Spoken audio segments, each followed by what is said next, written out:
सारे भाइयों को जयदेव, जय माँ भवानी और जय शारदा धर्म। तो भाइयों, जब से क्षत्रिय समाज द्वारा बीजेपी आरएसएस का खुला विरोध किया जा रहा है अलग अलग राज्यों में, तो अब उसको देखते हुए बीजेपी आईटी सेल द्वारा एक वीडियो जारी किया जाता है राहुल गांधी का, और बोला जाता है कि वो राजाओं महाराजाओं का और क्षत्रियों का अपमान कर रहे हैं।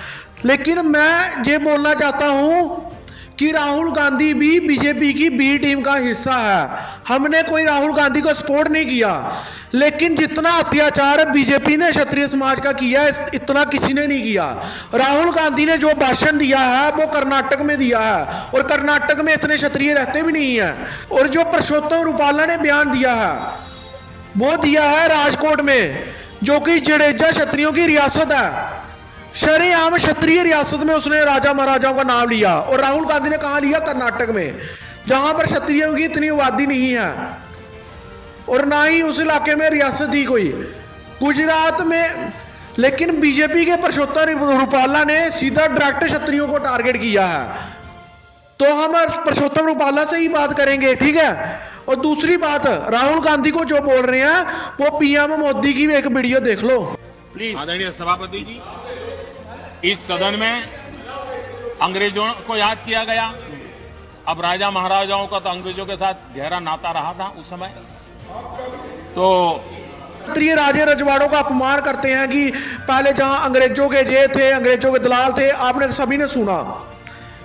इनको जेब नहीं पता कि यही क्षत्रिय राजा महाराजा थे, बीर कुंवर सिंह जैसे, जिन्होंने अंग्रेजों के खिलाफ युद्ध भी लड़ा था, ठीक है। खैर, हम आपको इतिहास नहीं बताएंगे, हम विरोध कर रहे हैं बीजेपी का। क्यों कर रहे हैं? सिर्फ एक रूपाला का सीन नहीं है। रूपाला का जो मसला है वो तो बहुत छोटा मसला है। उसके अलावा बीजेपी आरएसएस ने क्षत्रिय सम्राट मिहिर भोज का इतिहास चुराकर, राजा सुहेल देव बैस का इतिहास चुराकर दूसरों को दे रहे हैं। चाहे कैथल हो, चाहे सहारनपुर हो, चाहे जमुनानगर हो, हर जगह क्षत्रिय समाज का इतिहास चुराने का काम किया है। गाजियाबाद दादरी तक में हमारा विरोध जहां तक जारी रहेगा। तीन काम है, एक तो इतिहास चोरी, दूसरा परसोत्तम रूपाला का बयान, और तीसरा क्षत्रिय समाज की जगह जगह से टिकटें काटना। और हम सवाल सिर्फ बीजेपी आरएसएस से ही पूछेंगे, क्योंकि क्षत्रिय समाज जो वोट डालता है 95% वोट बीजेपी को बढ़ता है।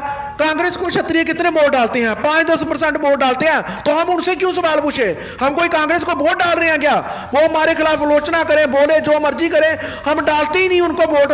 तो हमारा सवाल बीजेपी से ही रहेगा, और हमारा विरोध भी इसी बीजेपी आरएसएस का ही रहेगा। चाहते हैं कि हम आगे भी ऐसे ही सिर्फ अपनी कौम के लिए आवाज उठाते रहें, जो कि मेरे लिए सबसे पहले अपनी कौम है। तो आप हमें नीचे दिए हुए जो QR कोड है, आप सभी स्कैन करके आप सभी इसको हमें जितनी सपोर्ट कर सकते हैं, किसी से 20, 50, 100, 500, जितना भी आपसे होता है। और हम ऐसे ही क्षत्रिय इतिहास पर वीडियो बनाते रहें। आप इस QR कोड के स्क्रीनशॉट ले सकते हैं। सभी भाइयों को जयदेव।